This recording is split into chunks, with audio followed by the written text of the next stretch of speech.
I'm excited to be with you.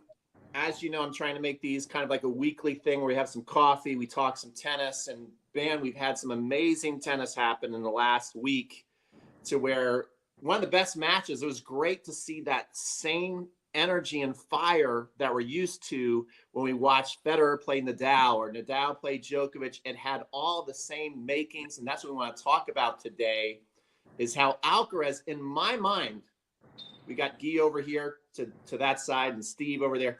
What I want to talk about today, guys, and I want you guys to comment on in, is I think Alcaraz just saved the future of tennis. I think he saved the future of tennis by winning Wimbledon. That's not a knock against Djokovic. And actually, I was kind of rooting for Djokovic to win. But once the dust settled, I thought, man, this is an important thing to have Alcaraz prove he can beat one of the GOATs, still in their prime, still winning a lot of Grand Slams, and showing that he's ready to take the mantle of the future of tennis. Guy, what do you think? What do you think about that match? Well, that was an amazing match, of course. The dreaming final, the two best players actually in the world, I think. So I kind of agree with you that thankfully we have a player like Alcaraz these days, because we have Federer who just retired a year or two ago.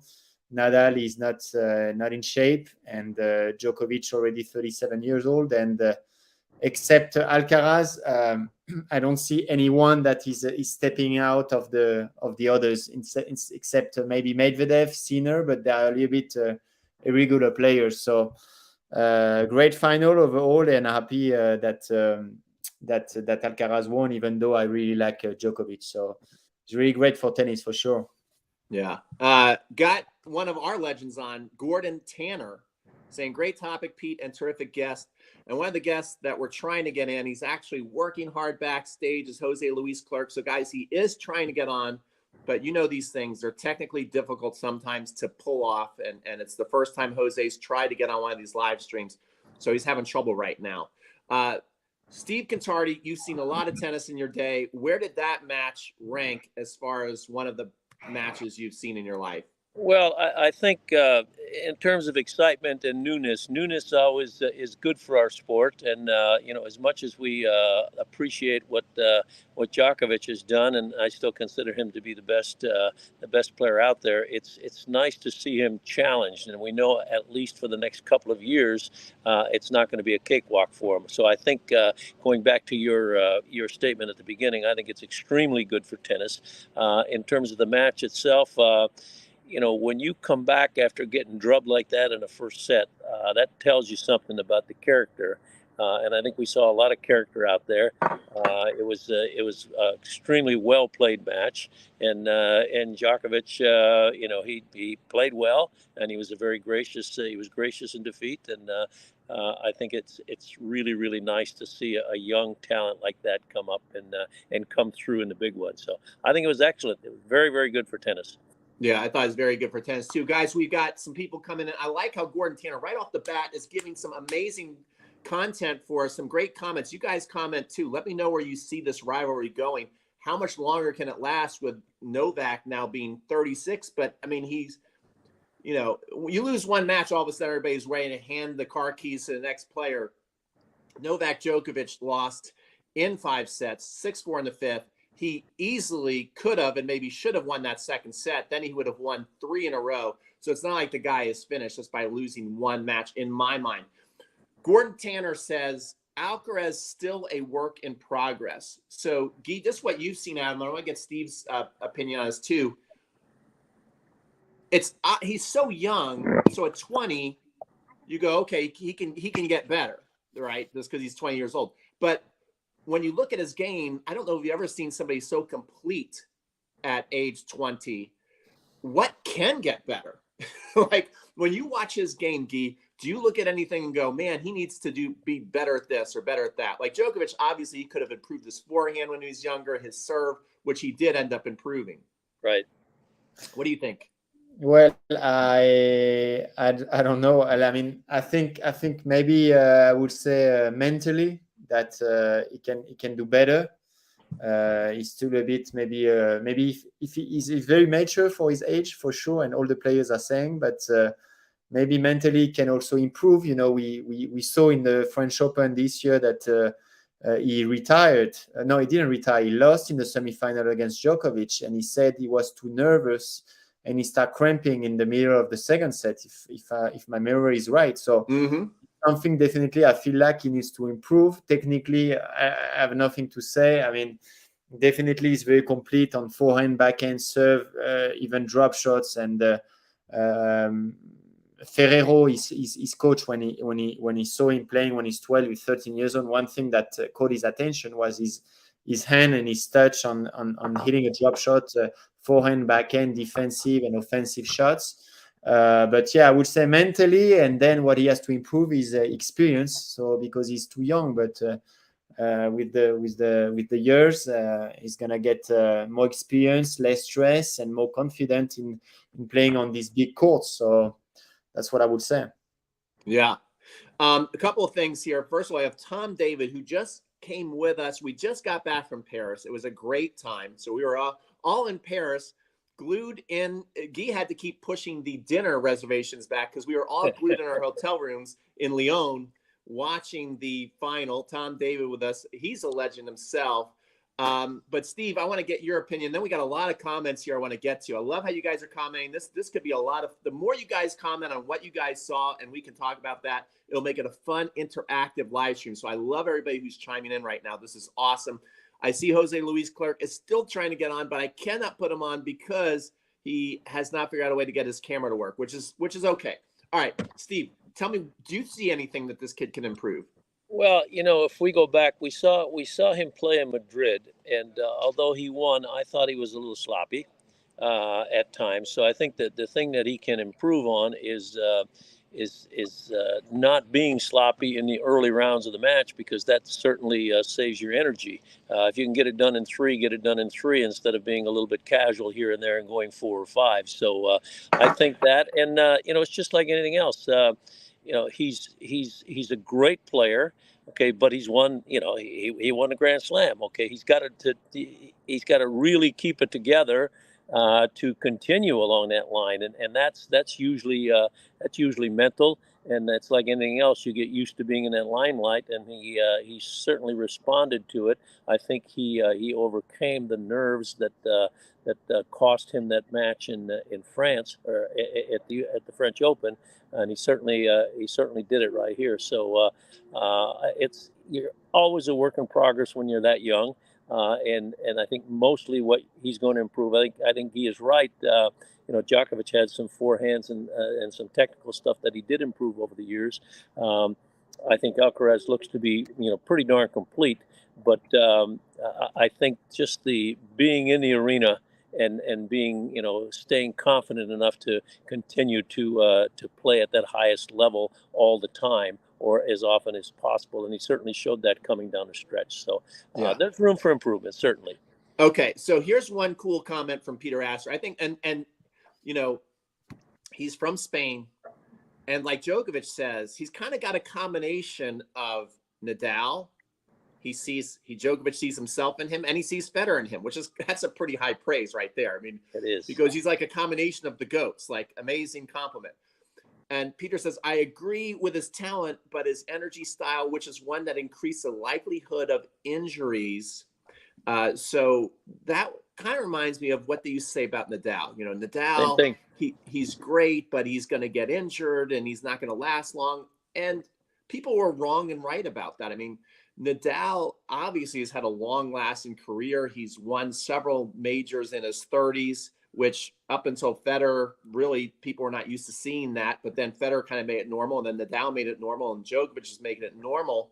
However, out of the three, Nadal has, which has been amazing about the way his comeback is, just a desire to keep playing. He's had to come back from some serious injuries. Guy, when you see this happen to Steve's having some trouble there.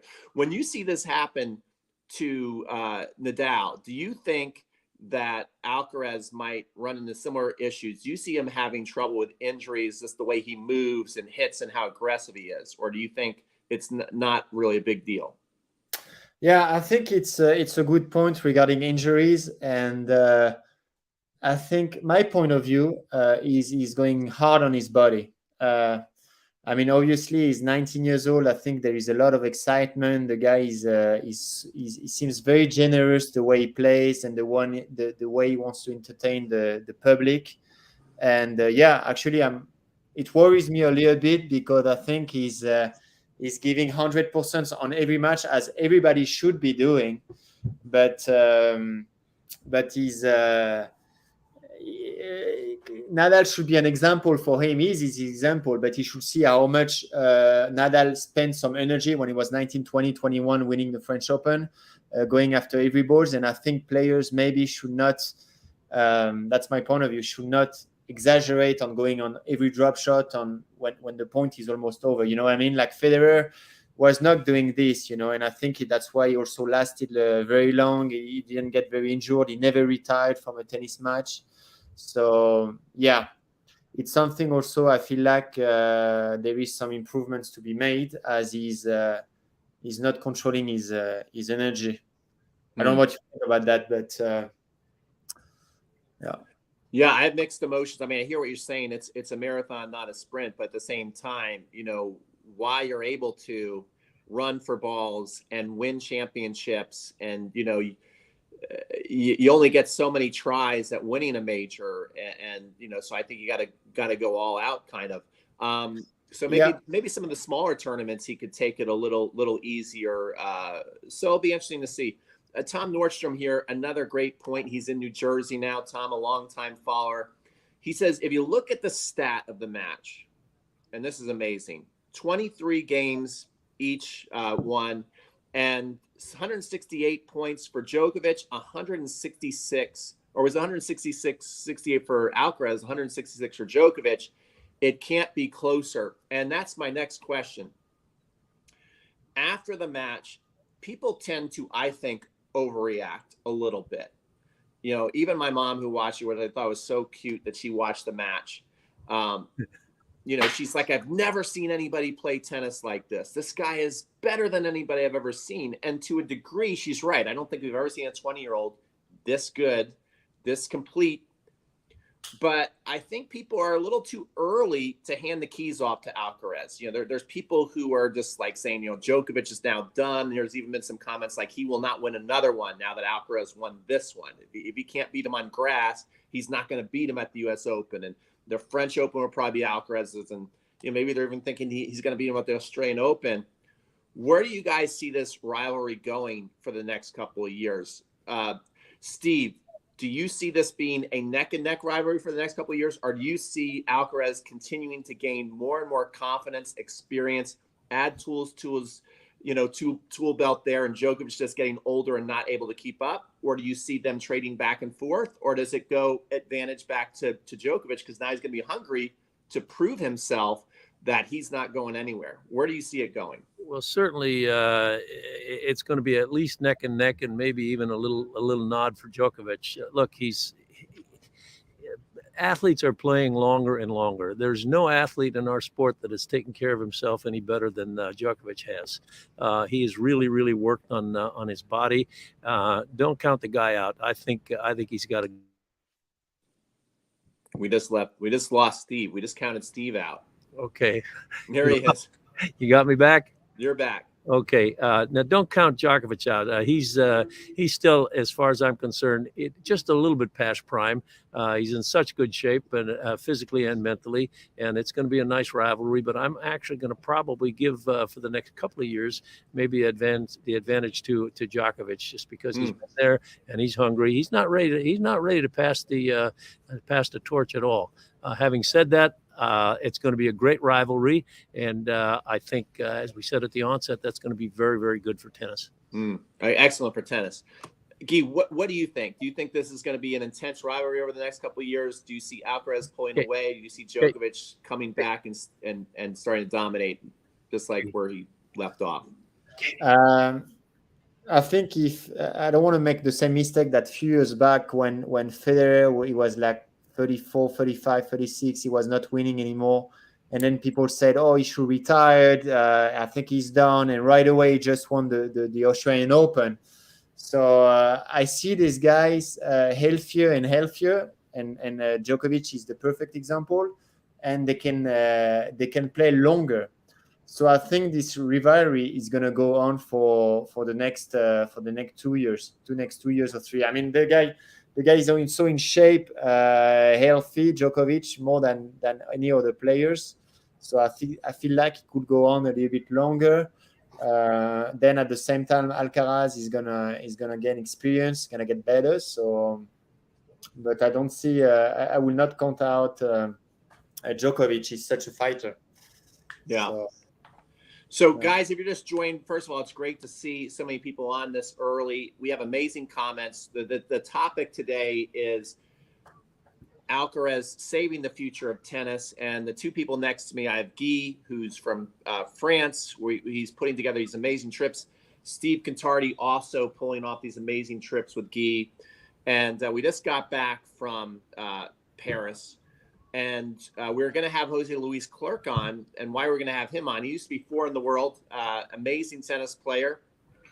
He's in South America. We're going to go to South America in February. And we're going to go to the Argentina Open. And today's topic, guess who we're going to get to go see play at the Argentina Open. So I want to talk about this for a little bit. We're going to get to see Alcaraz play at the Argentina Open.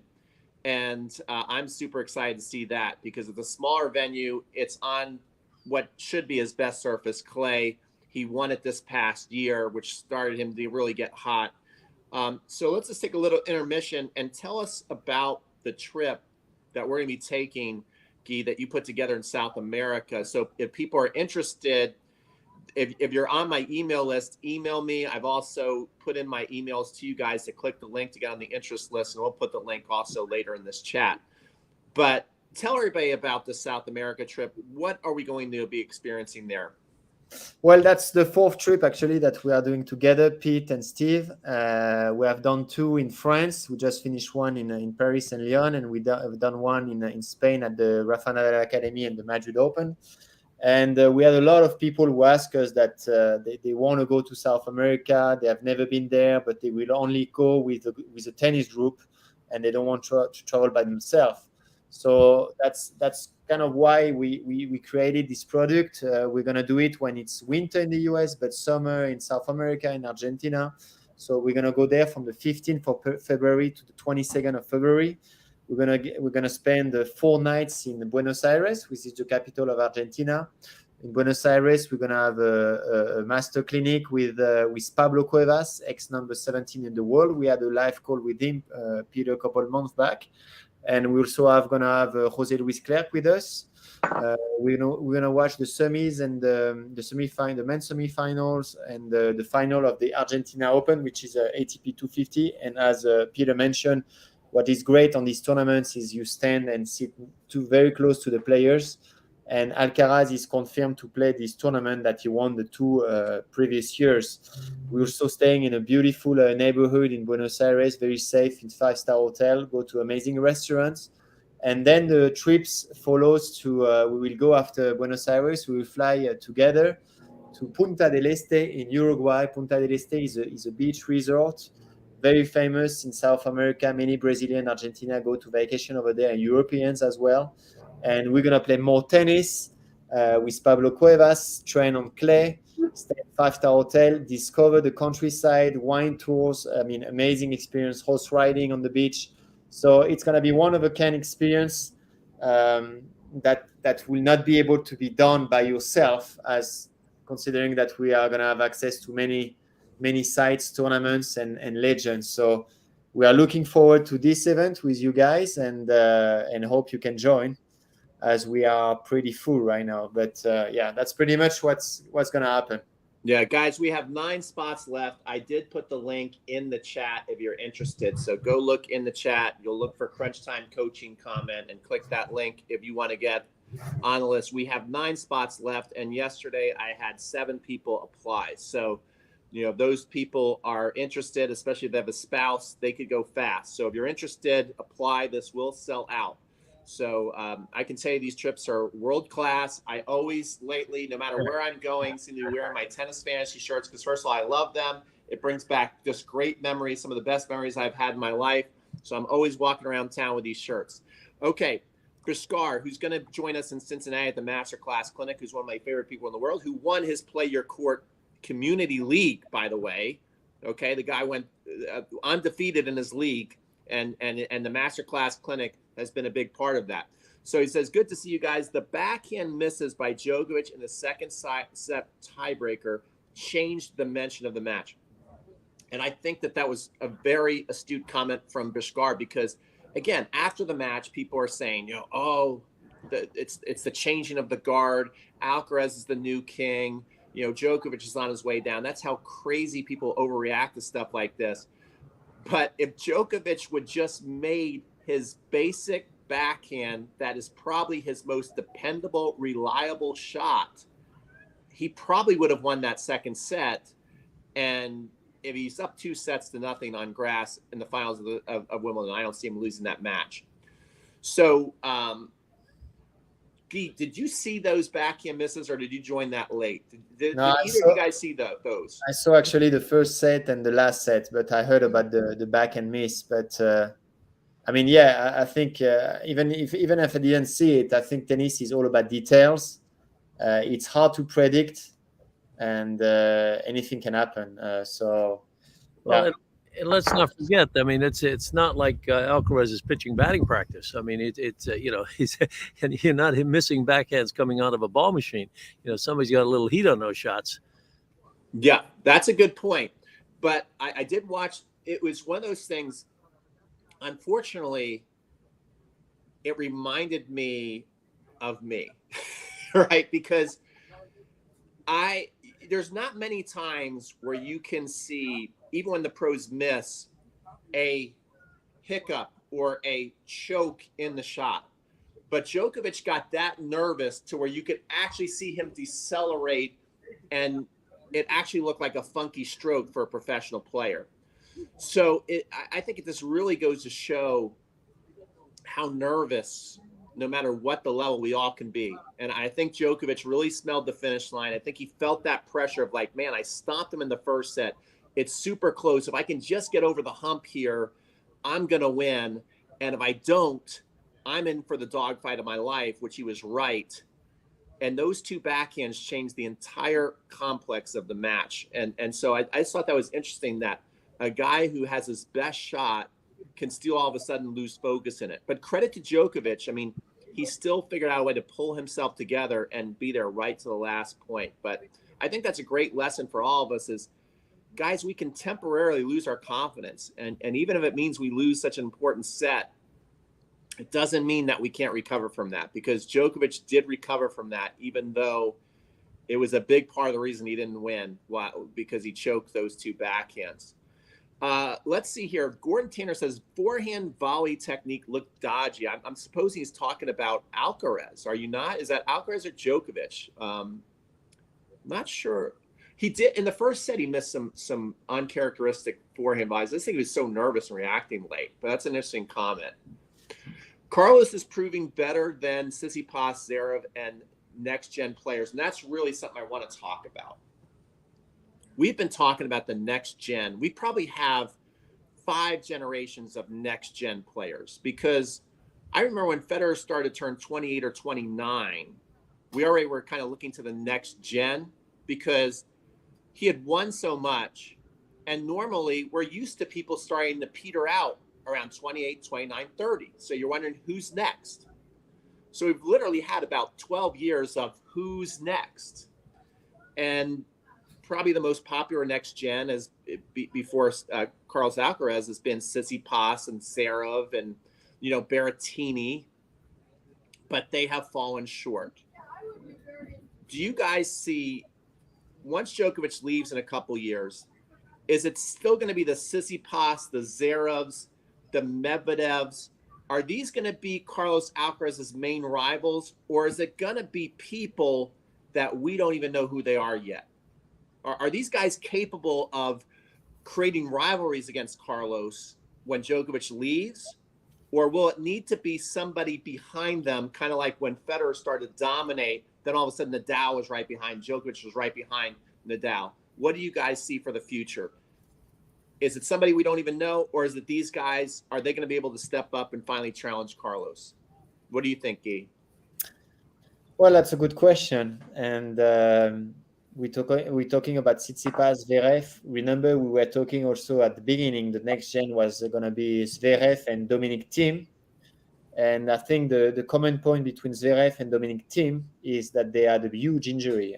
Zverev, don't forget, like 2 years ago, last year, he was about to win. I think Rafa, he was up against Rafa, and he broke his ankle on the main court in Chatrier in Roland Garros. So he retired, and I feel like he's coming back to what he was before. Dominic Thiem got a huge injury on the wrist. Don't forget that he won the US Open and has a hard time to get back also on tour. Same for Berrettini. Tsitsipas, I think he's very busy with his new girlfriend now. But yeah, I feel like I feel like mentally these guys maybe they are not as strong as they were before, and not as involved and concerned about winning title and as Alcaraz is. I feel like Alcaraz, I can see Rafa, I can see Djokovic, because he just want to win it all. So I feel like all going to come from younger generation that going to go compete against Alcaraz. Holger Rune, good points. Could be also one of these guys. Jannik Sinner. I feel like Jannik Sinner, Holger Rune are going to be more dangerous for Alcaraz in the future than these guys such as Tsitsipas, Zverev, and Thiem. But we used to talk that again. We used to say that Zverev and Thiem were going to be the next Djokovic and then Rafa, and then suddenly a big injury happened. So could happen to Alcaraz. I hope not. But my point is the newer generation is going to be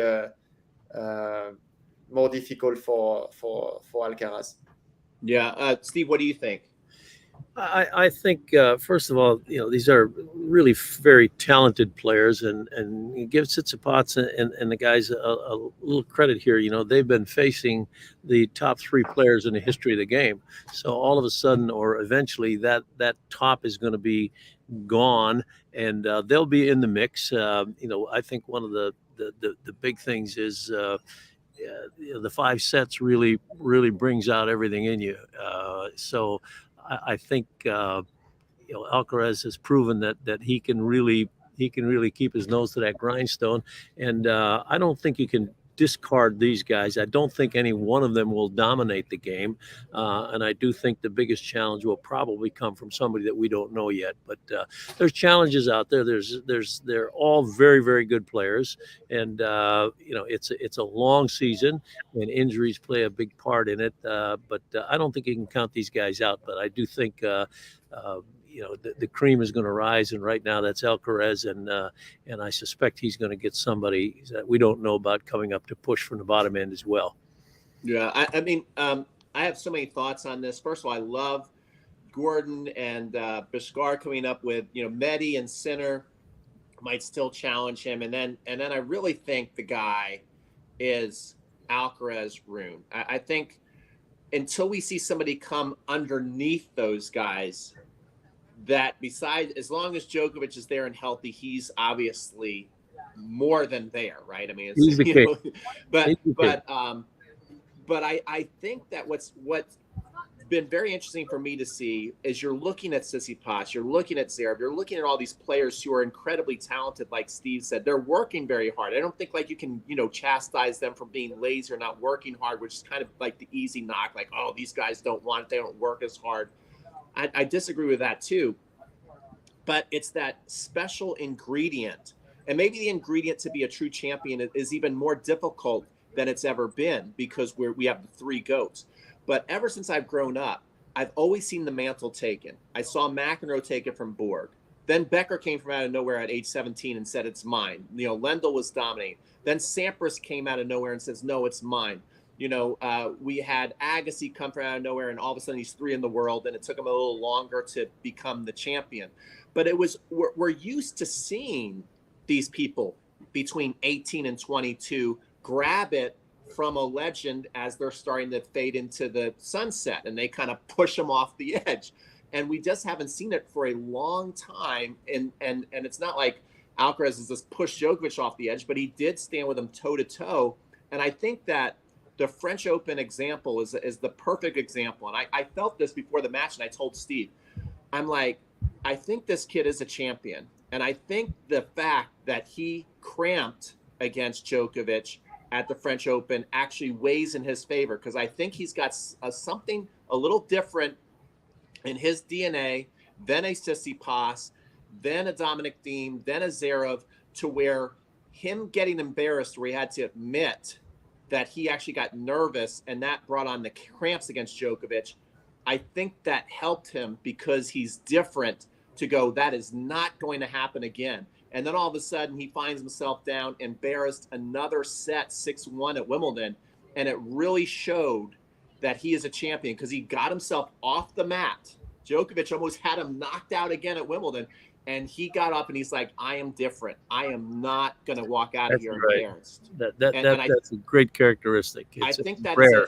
that is a difference that he has, that you don't know why he has it, that somehow these other next geners who look like they have all the ingredients to be a champion but just never pull it off, he's got something different that can't be explained. Just like you can't explain what is different about Federer, what's different about Nadal, what's different about this kid and Djokovic. They have something that you can't explain, because when you watch them hit a ball in the practice court, they all look almost identical as far as talent. So it's not just talent. There's something in there that this kid has that the others don't. I kind of see Rune having that scratch. He has that look on the court like he wants to be like Alcaraz. The $1 million question is he like him? Is he going to be able to stand up against Alcaraz or Djokovic in a big match and take him out the way that Alcaraz took out Djokovic? Yeah, I think it all comes from the way your education, where you're coming from. It goes way beyond tennis. The way your parents, your family, how well you surrounded. I think it comes from that. The respect you show to other opponents, and the respect you're showing in general. I think it's. I just see a good guy into Alcaraz. Maybe not Rune. Also, I want to mention the coach. The coach. I mean, Alcaraz found a perfect synergy with Juan Carlos Ferrero, with ex Roland Garros champion, and the guy was. They have a special bond that you cannot even explain. These guys are like father and son or brothers. I feel like they're gonna be together for the next 20 years. So and he's very calm. Carlos is very, very calm. Yeah, and I feel like also the way the team, the coach you're surrounded is so important. And don't forget that Alexander Zverev was being coached by Ferrero just before Alcaraz. It never worked, because Zverev was showing late at practice. He didn't care. He was going out.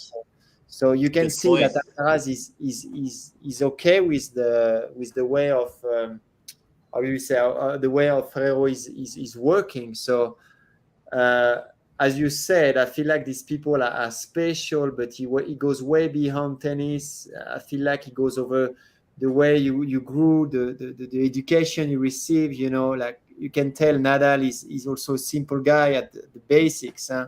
Alcaraz grew up in Murcia, which is the east of Spain, which is, I mean, doesn't come from a family with a lot of money. He's still training where he grew up, very simple guy. So I don't know. I see him very special because the way he is, it's a good guy, Yeah. I'm not saying that the others are bad guy. I'm just saying he's down on earth, Right. I see what you're saying. I love Steven's comment here. He says, nothing breeds success like success. A taste of winning provides incredible incentive and confidence for people like Alcaraz. I don't know for everybody.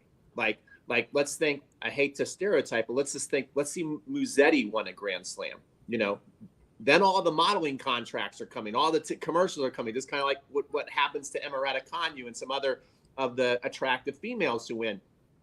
Would he stay as focused? I think Alcaraz realizes, hey, my ticket is tennis. That's who I am. I'm a tennis nerd. That's who he is. and he knows that the harder he works, the more success he will have, the more of everything he wants he will get. And so I think that is huge. And the flip side of that was, I kind of feel a little sad for Tsitsipas, because the year that Tsitsipas got to the finals of the French Open, I saw him working so hard. He was playing so many tournaments. He was playing a lot of tournaments. He was getting to like the finals or semifinals and winning some of the tournaments. But along that way, he also had a lot of heartbreaking losses. Like I could just see him trying to break through. I could see him wanting to lose his temper sometimes, but holding it in. Like, you could just tell he was making his move. And then he got up 2 sets against Djokovic at the French Open, and he lost. And after the match, he says, I realize you have to win 3 sets, not 2 sets, against Djokovic to win a Grand Slam. And he hasn't been the same player since. So I think also, it's all about timing, and you can only sprint for so long. And I think a lot of these next geners have had their sprint, have made their best effort and fallen short. And it's hard to keep that same level of focus and concentration. Carlos is making his move and he's getting rewarded. And once you get rewarded, you figure out how to do it, then you know and you believe you can do it again. And it becomes that insatiable hunger to keep proving that you are one of the greats. And I think that it's awesome timing for Alcaraz that he has pulled this off, because it would have been, who knows how devastated he would have been if he got embarrassed at the French and then he went into Wimbledon, and let's say he never recovered after that first set. What would the rest of his year look like, especially going into the hard court season? Might be completely different. So very interesting stuff. Josh says, I don't think his rival has arrived yet. I agree. I think there's somebody, he might have, especially let's say Djokovic phases out in 2 years, he might have a 2 or 3 window like Federer had when he came on, when the sport was kind of transitioning, when Federer was like winning a lot of Grand Slams against Hewitt, and then the Greek guy. Remember the guy with the beard, the little guy? A Greek guy. Yeah. Who is Baghdadis. that guy? Baghdadis. Yeah, he was beating a lot of people like that, and then all of a sudden Nadal came, and then all of a sudden it was harder to win those majors. So yeah, really cool. There were 3 keys to the match in order of importance, says David Cohen. I would like David to comment further on what you mean by those 3 keys. But I want to get the 3. I think that's a great topic for conversation. Steve, I'm going to put you on the spot here. What do you think the 3 keys were? Why was Alcaraz able to steal that match from Djokovic? What were the 3 keys in your mind? Well, number one, I think it was the experience at the French Open. I think he had something to prove. I think that was a little bit more drive. Then his obviously his natural skill and ability. And then third, the thing that you can't really measure and you can't teach, and that is that absolute total refusal to lose, which is, that's just born into you. Okay, I'm going to get it done. In Cincinnati, it was a Pete Rose. He was going to get it done. In San Francisco, it was a Joe Montana. He was going to get it done no matter what. Okay, and I think that was a big key. It's something that he's a fighter. And he's going to fight no matter what, no matter how much of the ceiling is coming down on you. And I think that came through loud and clear, especially after that first set loss. Yeah. What about you? Did you have some keys in mind? You don't have to come up with 3, Guy, but what are a couple of keys that you saw as the reason why he won? Alcaraz? Yeah. More prepared. I don't know. More prepared from the French Open semi-final. And the guy knows his talent. He knows he can beat him. He just needed to get more confidence. And I think the semis of the French Open helped him out. I think it was more mental, because talent-wise, maybe better than Djokovic. I don't know. Yeah. There's a couple of interesting things. Again, I want to give a shout out to my mom. Djokovic, incredible mover, one of the best ever. Okay, I didn't really see it, but my mom watching the match said he looks slow compared to Alcaraz. And there's been some people, including Rick Macy and things like that, who've said Alcaraz is the best mover we've ever had. So the fact that you can out hustle one of the greatest hustlers who is like Gumby sliding way out wide. Now, again, I'm not sure if I saw Djokovic looking slower than Alcaraz, but I mean, somebody saw it, and people have commented on Alcaraz is the fastest player they've ever played against. They, there's even players on the tour who say he's the fastest guy. So, I don't see Djokovic going anywhere. I see him winning more majors. But when you look at a head-to-head matchup, especially if the intimidation factor is no longer there, what Alcaraz has going in his favor is maybe he is a little faster than Djokovic. And he does have more firepower than Djokovic, clearly. I mean, Djokovic has gotten much more offensive with his forehand, but he cannot smoke a forehand through the court as fast as Alcaraz can. And I also don't think that Djokovic can put as much action and rotations on the ball the way that Nadal and Alcaraz can. So there's a little bit of an advantage there. And when you look at Alcaraz's backhand, it almost looks like he put himself in a clone machine and learned how to hit Novak's backhand. When you watch them go cross court, it looks almost the same. So you start trying to figure out, even though we know Djokovic is the GOAT, I think he's clearly the GOAT. What does he do better than Alcaraz right now? I'm not saying Alcaraz is a better player. I'm not saying Alcaraz is going to go down in history as the greatest player. I'm not saying any of that. But when you just go out there on a given day, and I want to hear what you guys think. I want to hear what the comments are. The question is, what does Djokovic do better right now than Alcaraz on a tennis court? And the word can't be, well, he's mentally tougher. That's not an answer. I'm talking about skill-wise. What skill does Djokovic have better than Alcaraz? Can you think of anything, Guy?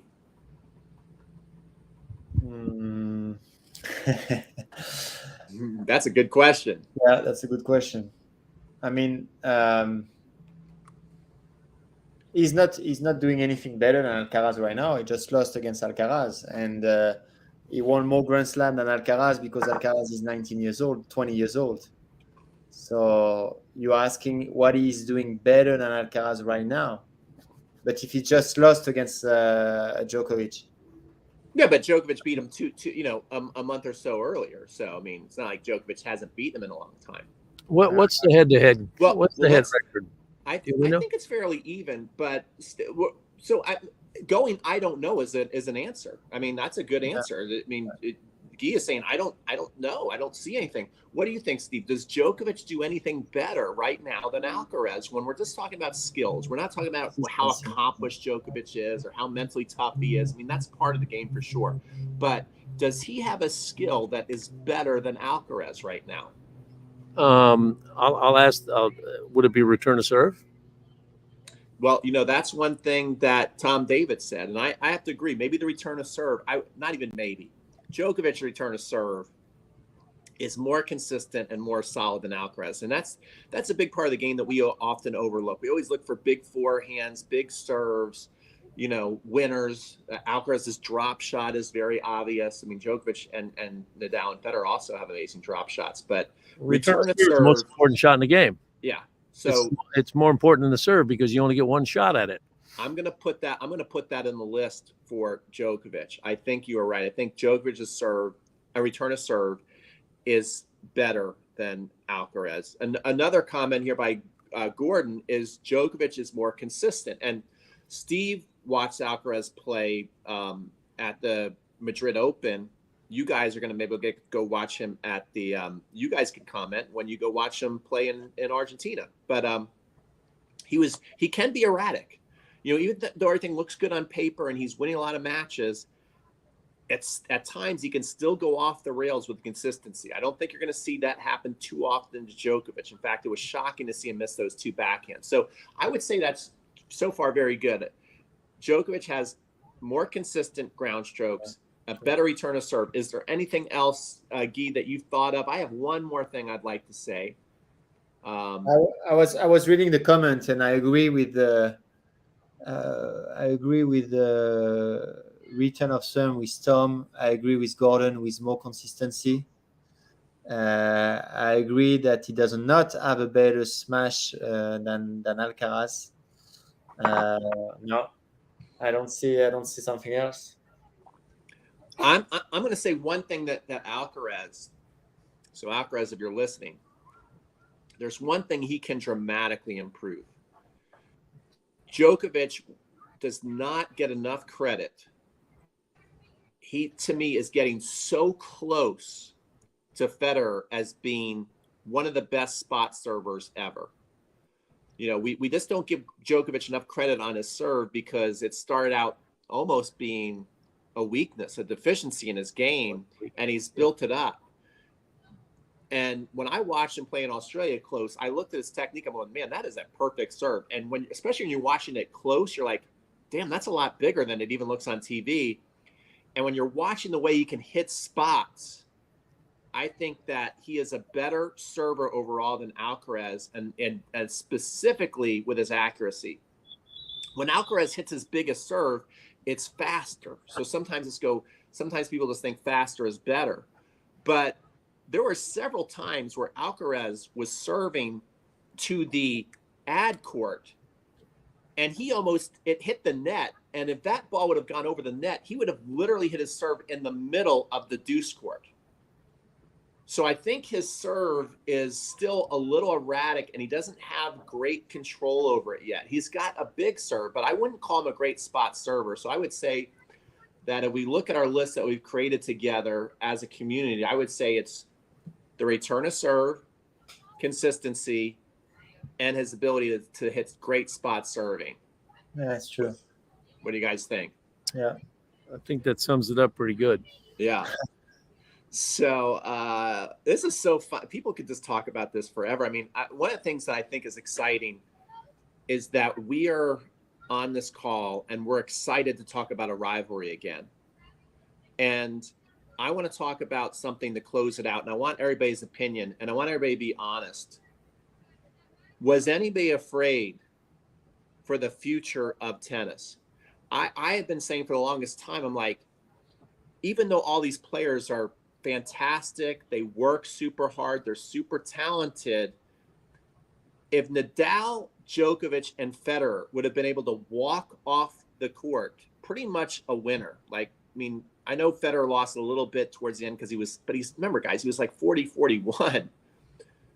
But Nadal and Djokovic were still winning when Federer walked away. And then Nadal, until he got injured, don't forget, he was having great success too. Winning an Australian Open, winning a French Open, really dominating that French Open against Casper Ruud just a year ago. Yeah. And then if Djokovic would have kept winning, then he'd finally calls it quits. And no one was able to stop him while he still was at the height of his powers. To me, that almost makes it feel like you're handing it off to like scab players. Even though they're amazing, it's like it's almost handed off to the minor leagues. Did you guys worry about that or feel that same way, or am I crazy here? What about you, Steve? How are you feeling about the future of tennis if we didn't have an Alcaraz and Djokovic just walked away and said, I'm tired of winning? Well, you there's a lot of talent out there. There's an awful lot of talent, and it's a beautiful sport. And I think it's going to stay healthy. It's fun when you have some superstars. It's fun when you have some people that got a little personality. But I think the game itself is bigger than any individual, and it's not going to be like the women's game. I mean, back when you knew it was going to be Chris Evert and Martina Navratilova in the finals. There's an awful lot of talent out there, and there's people that I think are interesting to go watch. So I think the game is fine. I think the game will do well without a superstar. Basketball bounced back after Michael Jordan. There's always somebody coming up, and I think the game is beautiful enough, and there's enough talent to carry itself, quite frankly. What do you think, Guy? Yeah, I think exactly the same than Steve. And to complete Steve's answer, I've talked to the organization of the French Open last week, and they said the demand for the tickets is exploding every year. It's increasing. It never stops. So I don't think tennis is gonna decline anytime soon. No, But I think it's great for tennis that we have a good player like Alcaraz. But it's always going to be a new one for sure. I'm going to disagree with you guys. I mean, it was the elephant in the room for me. Looking at just no one even close to Djokovic, Nadal, and Federer, and then they were just walk away. I mean, there had been so many memes made of Djokovic, Federer, Nadal still winning majors with like gray beards and stuff. I don't know if you guys have ever seen that. And, so, I mean, it was the elephant in the room. I mean, I wasn't the only one to see it. And I really, after the match was over, I found myself, no matter when one person got up, I started to like want the other person to win. That's how much I like both of these players. But I was excited after it was over to go, you know what? The right thing happened for tennis.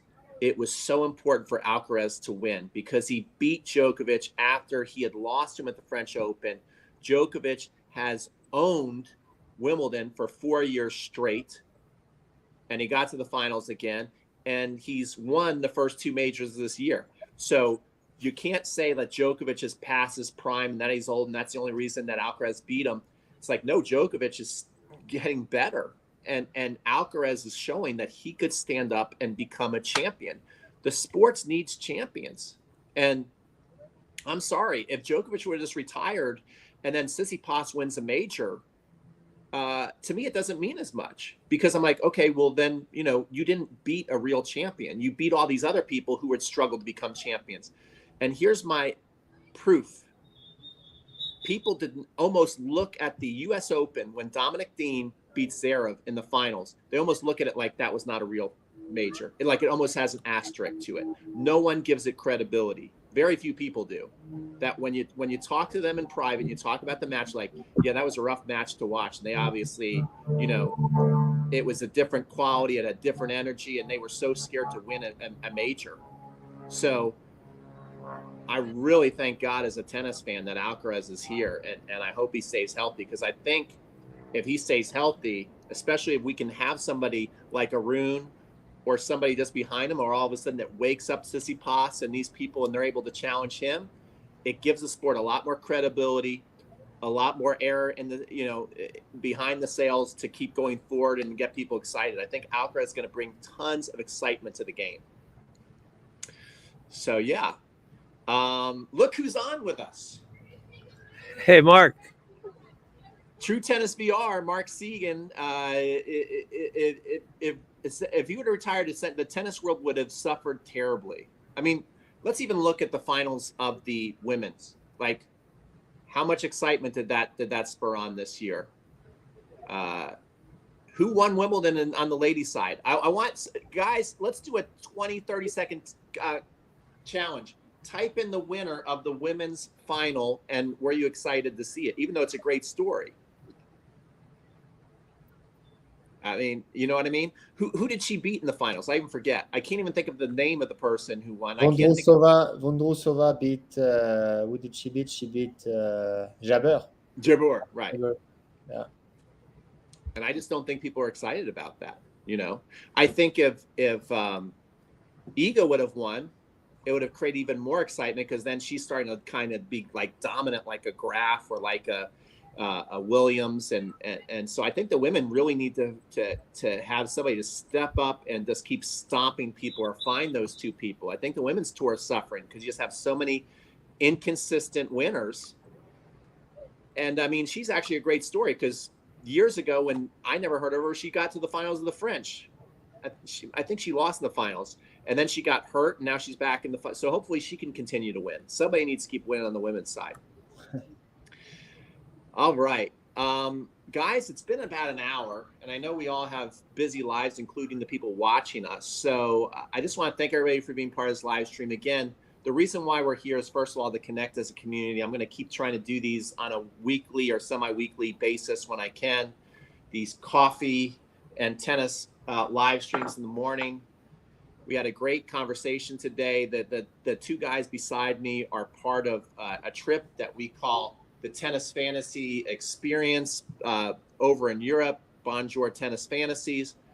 And we just got back from Paris. We went to Nadal's Academy, and we're getting ready to go to South America. So, guys, I'm going to put the link in the chat again. And so if you're interested, fill out the form. To South America, we have about 9 spots left. But, again, we got 7 new applications yesterday.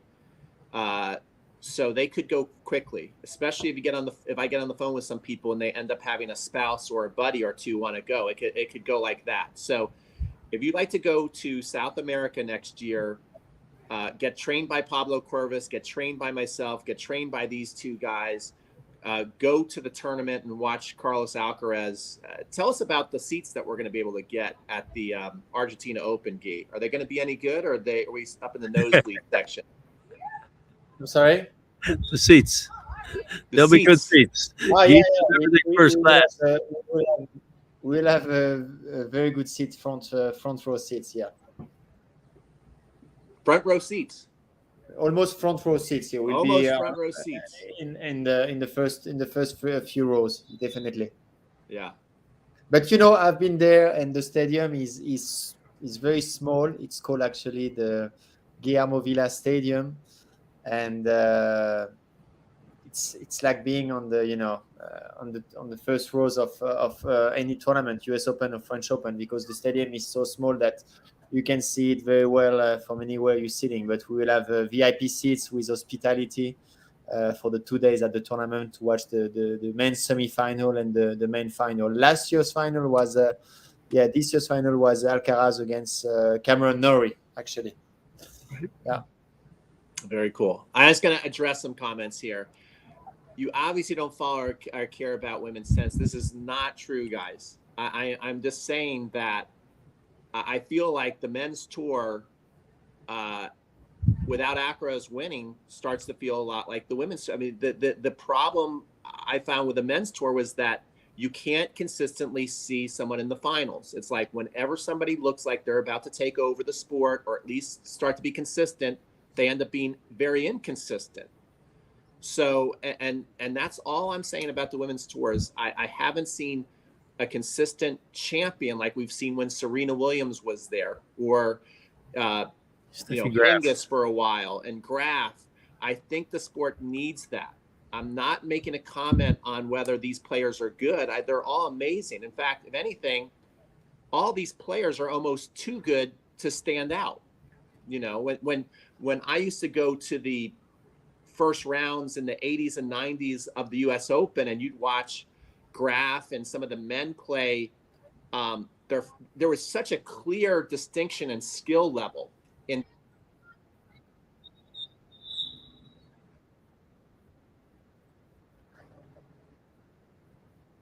probably up to 300-400 in the world on the men's and women's. They all can play amazing, and they're not much separating them. That's my only point I'm trying to make. Okay. All right, y'all. That's it for today. It was a great conversation. Thank you guys for joining us. We'll see you hopefully next week. Maybe Thursday I'm planning on doing it. Guy, Steve, take care. Thanks, everybody. Okay, bye, guys. We'll see you on the next one. Bye-bye.